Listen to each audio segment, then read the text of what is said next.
continually drawing it in and breathing it out. For the air, diversely changed and affected by the stars, doth in like manner produce various changes in these lower mundane bodies. The great power and dominion of the air is very apparent, as you may gather by the 4 seasons. And hence it is that philosophers and physicians do so seriously wish us to behold and consider the culture and habit of places, and the constitution of the air when they treat of preserving of health or curing diseases. For in summer, the air being hot and dry, heats and dries out our bodies. But in winter, it produces in us the effects of winter's qualities, so cold and moist, whose malice we can scarce shun, because they encompass us on every hand, and by the law of nature enter together with the air into the secret cabinets of our bodies, both by occult and manifest passages. For who is he that does not by experience find both for the commodity and discommodity of his health the various effects of winds, whereby the air is mixed according as they blow from this or that region or quarter of the world, seeing that the south wind is hot and moist, the north wind is cold and dry, the east wind clear and fresh, the west wind is cloudy. It is no doubt but that the air which we draw in by inspiration carries together therewith into the bowels the qualities of that wind which is then prevalent. For northerly winds do condense and strengthen our bodies,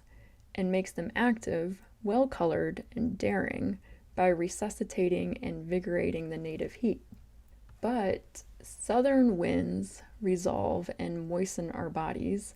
make us heavy-headed, dull the hearing, cause giddiness, and make the eyes and body less agile. Being giddy is the same as being dizzy. But if we would make a comparison of the seasons and constitutions of a year, by Hippocrates' decree, droughts are more wholesome and less deadly than rains. I judge that too much humidity is the mother of putrefaction, as you learn by these countries which are blown upon by a wind from the sea. In these countries, flesh which is kept for food putrefies in the space of an hour, and such ulcers as in other places are easily and quickly healed, do there by the conflux and collection of matter become inveterate and contumacious. Therefore, as when the seasons of the year successively fall out agreeable to their nature, and when each season is seasonable, then either we are not sick at all, or assuredly with less danger. So, on the contrary, the perfect constitution and health of our bodies becomes worse and decays when the seasons of the year are depraved and perverted in time and temper. Now, seeing that these many years, the 4 seasons of the year, have wanted their seasonableness, the summer wanting his usual heat, and the winter its cold, and all things by moisture and the dominion of the southern winds have been humid and languid,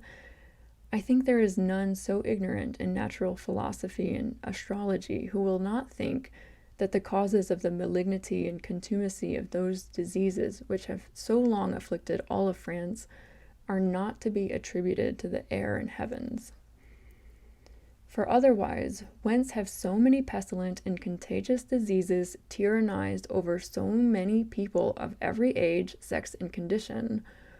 Whence have so many catarrhs, coughs, and heaviness of the head, so many pleurisy, tumors, smallpoxes, measles, and itches, not admitting of digestion and remedies prescribed by art?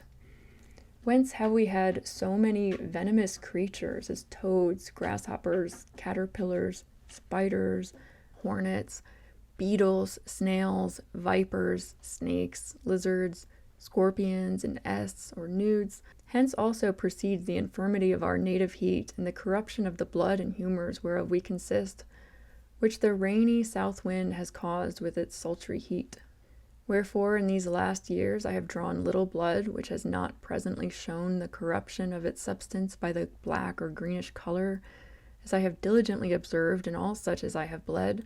by the direction of physicians, either for prevention of future or cure of present diseases. Whence it comes to pass that the fleshy substance of our bodies could not but be faulty both in temper and consistence, seeing that the blood whence it is generated had drawn the seeds of corruption from the defiled air. Whence it fell out that the wounds which happened with loss of substance could be scarce healed or united,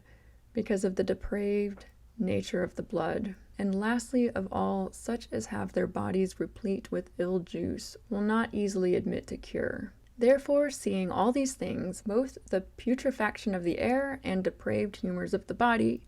and also the distemper of the affected parts conspired together to the destruction of the wounded, what marvel was it if in these late civil wars the wounds which were for their quantity small, for the condition of the wounded parts but little, have caused so many grievous accidents and lastly death itself,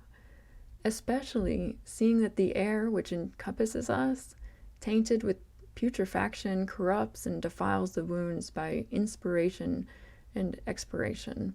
the body and humors being already disposed or inclined to putrefaction. For the wounds of the princes and nobility stunk as ill as those of the common soldiers, and the corruption was such that if any chanced to be undressed for one day, which sometimes happened amongst such a multitude of wounded persons, the next day the wound would be full of worms. Besides also, which furthermore argues a great putrefaction of humors, many had abscesses in parts opposite to their wounds, as in the left knee, when as the right shoulder was wounded, which I remember befell the King of Navarre, the Duke of Nevers, the Lord Rendon, and divers others. For all men had nature so overcharged with abundance of vicious humors, that if it expelled not part thereof by imposthumes to the habit of the body, it certainly otherwise disposed of it amongst the inner parts of the body. For in dissecting dead bodies, we observed that the spleen, liver, lungs, and other bowels were purulent, and hence it was that the patients, by reason of vapors sent from them to the heart, were troubled with continual fevers. But the liver and all the venous parts being polluted, and so the generation of the laudable blood hindered, they languished for want of fitting nourishment. But when the brain by vapors was drawn in to sympathize with the rest, they were molested with ravings and convulsions. So when the air was drawn into the brain, they would have ravings and convulsions. Wherefore, if anything succeeded unprosperously in so great malignancy of wounds, the surgeon was not to be blamed, for that it were a crime to fight against God and the air, wherein the hidden scourges of the divine justice lie hid. Therefore, if according to the mind of the great Hippocrates, who commands to bring all contused wounds to suppuration, that so they may be healed, we endeavored to cure with such medicines wounds made by gunshot, and therefore contused, who can rightly be angry with us if we performed it not so well by reason of these putrefactions, gangrenes, and mortifications which proceeded from the corrupt air? For all that we used not only suppuratives, but were oft times forced to use other medicines, so long turning aside from the cure of the disease, until we had overcome the symptoms which much endanger the patient, and customarily happen upon such wounds, as also upon those which are made with a sword or any other kind of weapon, as shall plainly appear in the following treatise, to which it now seems high time that we betake ourselves.